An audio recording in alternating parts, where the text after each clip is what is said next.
Ele se via como presidente, pavoneando-se no palco mundial.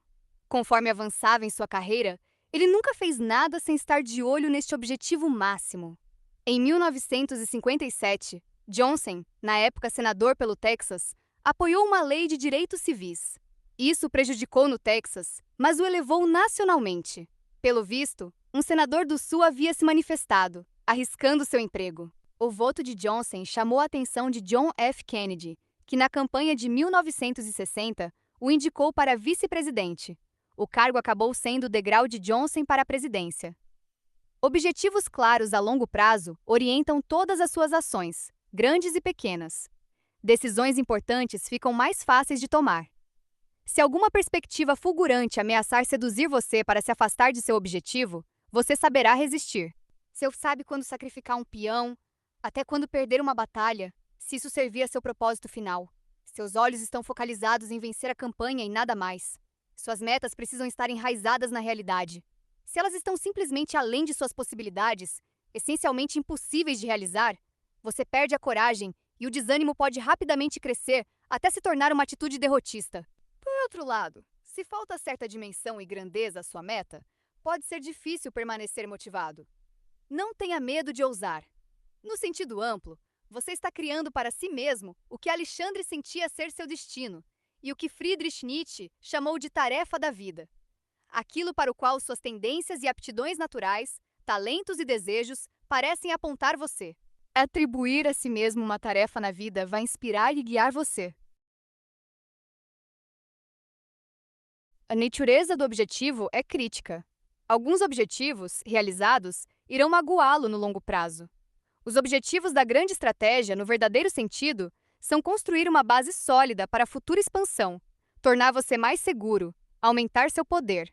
Quando Israel capturou o deserto do Sinai na Guerra dos 6 Dias, em 1967, o que parecia fazer sentido era criar uma espécie de zona amortecedora entre ela mesma e o Egito. Na verdade, isto só significou mais território para patrulhar e controlar, e criou uma causa para motivar uma constante hostilidade por parte da população egípcia. O Sinai também era vulnerável a ataques de surpresa, que foi o que acabou acontecendo na Guerra do Yom Kippur, em 1973. Visto que continuar no deserto, embora fosse uma ideia sedutora, no final prejudicava a necessidade de segurança. Nos termos da grande estratégia, era provavelmente um erro. Às vezes é difícil saber quais serão os efeitos a longo prazo da conquista de um objetivo. Mas quanto mais séria e realisticamente você examinar as possibilidades a favor, menos provável será cometer um erro de cálculo. Amplie sua perspectiva. A grande estratégia é uma função da visão, de ver mais adiante no tempo e no espaço do que o inimigo. O processo de previsão não é natural. Só podemos viver no presente, que é a base para nossa consciência. E nossos desejos e experiências subjetivas reduzem nosso campo visual. Elas são como uma prisão na qual habitamos. Sua tarefa como um grande estrategista é se forçar a ampliar sua visão, a assimilar melhor o mundo a seu redor, a ver as coisas pelo que elas são e possam representar no futuro, não pelo que você gostaria que elas fossem. Todos os acontecimentos têm uma razão, uma cadeia causal de relacionamentos que fazem que eles aconteçam. Em vez de ver apenas a superfície das coisas. Quanto mais perto você chegar da objetividade, melhores serão suas estratégias e mais fácil o caminho até suas metas. Você pode dar um passo nessa direção, tentando sempre olhar o mundo pelos olhos das outras pessoas, inclusive, mais seguramente, os olhos de seu inimigo, antes de travar uma guerra. Seus próprios preconceitos culturais são um grande obstáculo para ver o mundo de forma objetiva. Olhar através dos olhos de outra pessoa não é ser politicamente correto ou ter uma sensibilidade nebulosa e indulgente. Com isso, suas estratégias ficam mais eficazes.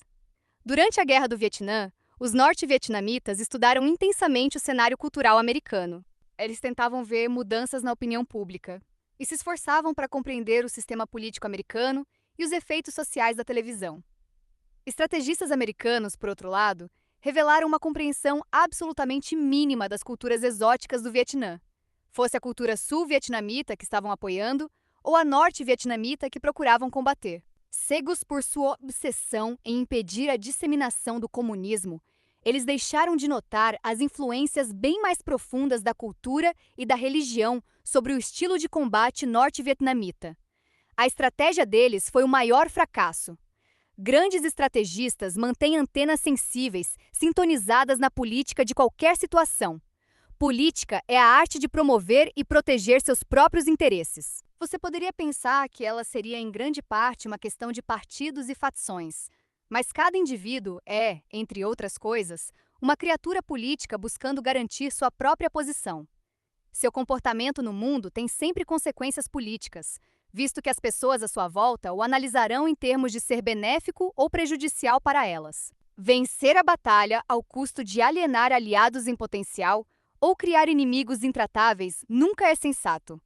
Levando em conta a política, você deve conceber sua grande estratégia pensando em conquistar o apoio de outras pessoas, em criar e reforçar a base.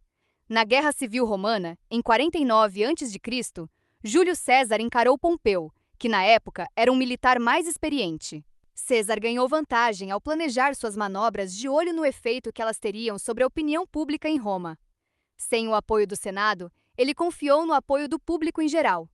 César era um brilhante animal político, e o que o fazia ser assim era sua compreensão da psique do público. Ele compreendia o interesse deles e moldava sua estratégia de acordo. Ser político significa compreender as pessoas, ver pelos olhos delas. Corte as raízes. Em uma sociedade dominada pelas aparências, às vezes é difícil entender a verdadeira origem de um problema. Para elaborar uma grande estratégia contra um inimigo, você tem de conhecer o que o motiva, ou de onde vem seu poder. Mas são muitas as guerras e batalhas que se arrastam, porque nenhum dos dois lados sabe como atingir as raízes do outro. Como um grande estrategista, você deve ampliar sua visão não só para longe e para os lados, mas para baixo. Pense bem, vá fundo, não aceite as aparências como realidade. Revele as raízes do problema e você poderá criar uma estratégia para cortá-las, encerrando a guerra ou o problema. Isto é como deveria ser.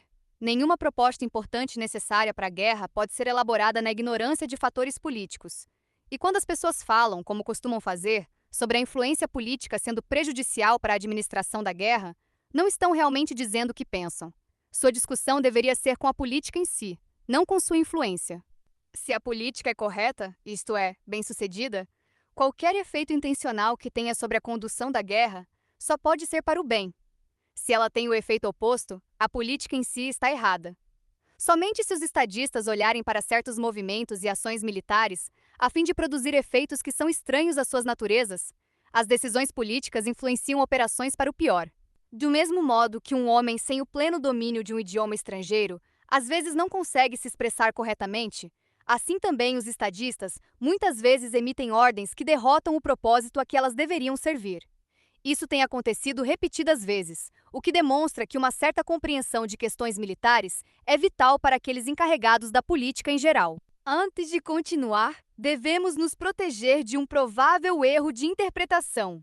Estamos longe de acreditar que um ministro da guerra, imerso em seus arquivos, um engenheiro erudito ou mesmo um soldado experiente, seria, com base simplesmente em suas experiências em particular, o melhor diretor de política, sempre supondo que o príncipe ele mesmo não esteja no controle. Longe disso. O que é necessário no posto é inteligência diferenciada e força de caráter. Ele pode sempre conseguir as informações militares necessárias de uma forma ou de outra. As questões militares e políticas da França nunca estiveram em piores mãos do que quando os irmãos Belis e o Duque de Choiseul foram os responsáveis, embora fossem todos bons soldados. Da guerra, Karl von Clausewitz, 1780 a 1831. Quando o general cartaginês Aníbal invadiu a Itália em 218 a.C., vários generais romanos esforçaram-se para derrotá-lo, mas nenhum conseguiu. O general romano mais tarde chamado Cipião, o africano, viu a situação de outra forma. O problema não era Aníbal, ou sua base na Espanha, ou sua habilidade para reabastecer os suprimentos que chegavam de Cartago por mar. O problema era a própria Cartago. Este era um país com um ódio intratável de Roma, e havia uma longa luta pelo poder entre os dois. Então, em vez de atacar Aníbal, um brilhante militar, na Itália, Cipião invadiu Cartago, forçando Aníbal a sair de onde estava para defender sua pátria. O ataque a Cartago foi mais do que um pretexto para afastar Aníbal, foi uma enorme invasão. A estratégia de Cipião foi perfeita. Não só ele derrotou Aníbal em batalha, como destruiu Cartago como uma potência rival, terminando para sempre com sua capacidade de enfrentar Roma.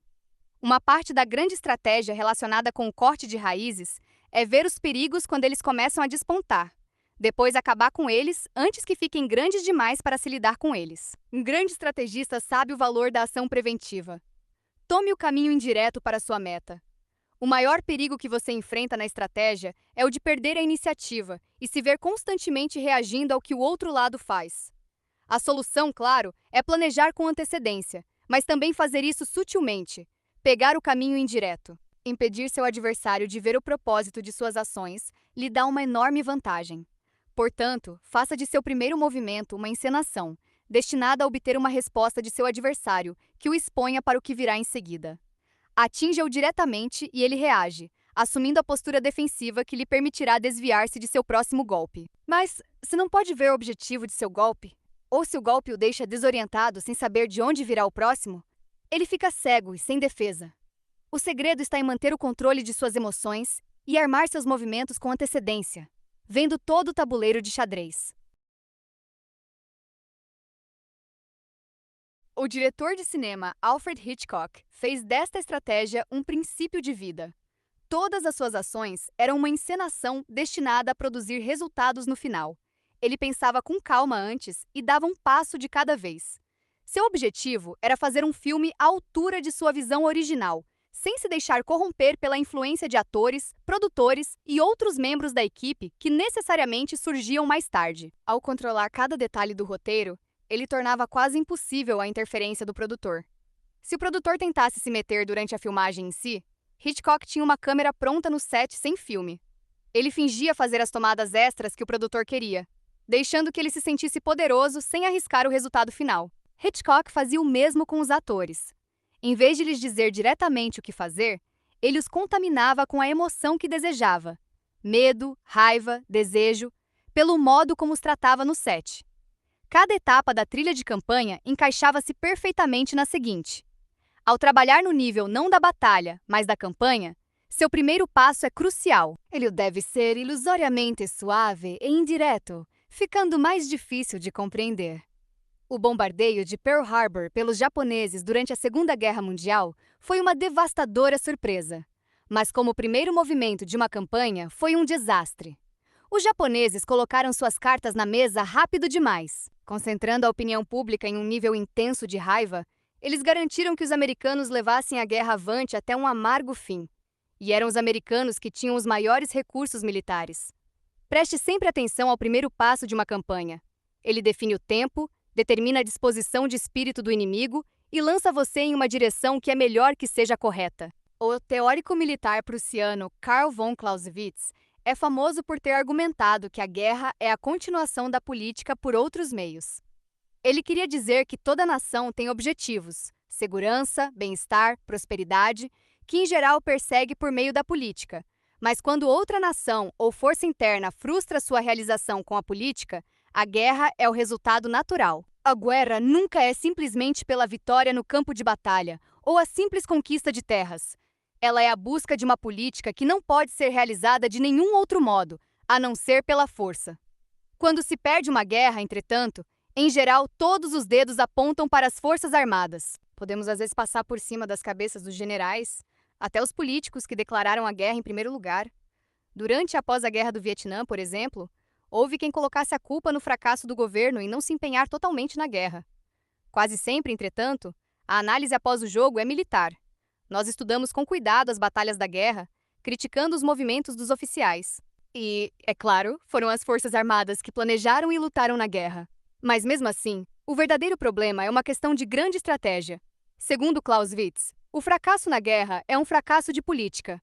Os objetivos da guerra e das políticas que levaram a ela foram irreais, inadequados, cegos a outros fatores.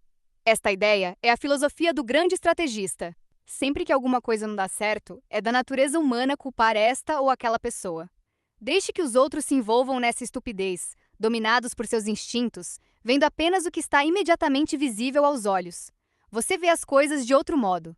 Quando uma ação dá errado, nos negócios, na política, na vida, Busque a origem da política que a inspirou em primeiro lugar. O objetivo foi mal orientado. Isso significa que você mesmo é, em grande parte, o agente de tudo de ruim que lhe acontece.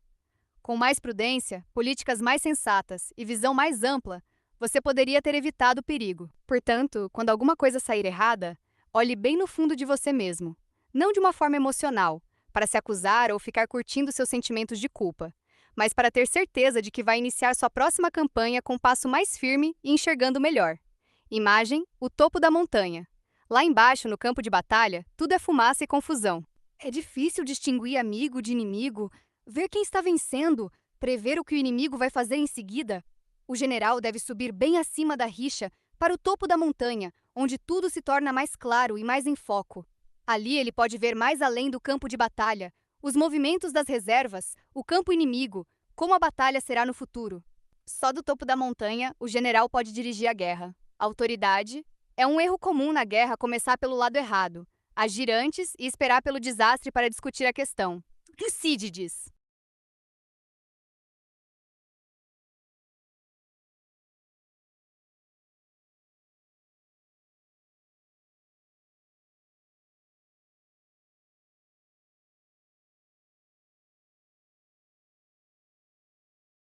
Inverso.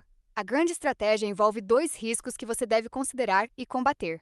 Primeiro, os sucessos que ela lhe proporciona em suas primeiras campanhas podem ter o mesmo efeito sobre você que a vitória fácil no campo de batalha sobre um general. Embriagado de triunfo, você talvez perca o sentido de realidade e proporção de que dependem seus movimentos futuros. Até mesmo excelentes grandes estrategistas, como Júlio César e Napoleão, acabaram vítimas desta dinâmica. Perdendo a noção da realidade, eles começaram a acreditar que seus instintos eram infalíveis. Quanto maior a vitória, maior o perigo. Conforme você vai ficando 196 estratégia do discípulo velho, conforme você passa para sua próxima campanha, deve economizar, esforçar-se 2 vezes mais para controlar suas emoções e manter uma noção de realidade.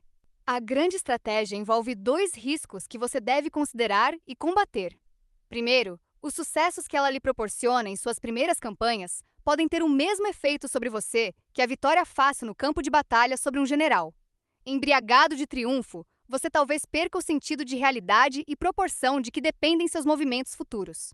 Até mesmo excelentes grandes estrategistas, como Júlio César e Napoleão, acabaram vítimas desta dinâmica. Perdendo a noção da realidade, eles começaram a acreditar que seus instintos eram infalíveis. Quanto maior a vitória, maior o perigo. Conforme você vai ficando mais velho, conforme você passa para sua próxima campanha, deve economizar, esforçar-se 2 vezes mais para controlar suas emoções e manter uma noção de realidade. Segundo, o desapego necessário para a grande estratégia pode levar você a um ponto onde ache difícil agir. Compreendendo o mundo muito bem, você vê opções demais e fica indeciso como Hamlet. Não importa o quanto progredimos, continuamos em parte animais, e é o animal em nós que inflama nossas estratégias, que lhes dá vida, nos anima a lutar. Sem o desejo de lutar, sem uma capacidade para a violência que a guerra produz, não podemos lidar com o perigo. Os tipos como o prudente Ulisses sentem-se confortáveis com ambos os aspectos de suas naturezas. Eles planejam com antecedência o melhor possível, veem longe e amplamente, mas na hora de avançar, eles avançam. Saber controlar suas emoções não significa reprimi-las totalmente, mas usá-las da maneira mais eficaz.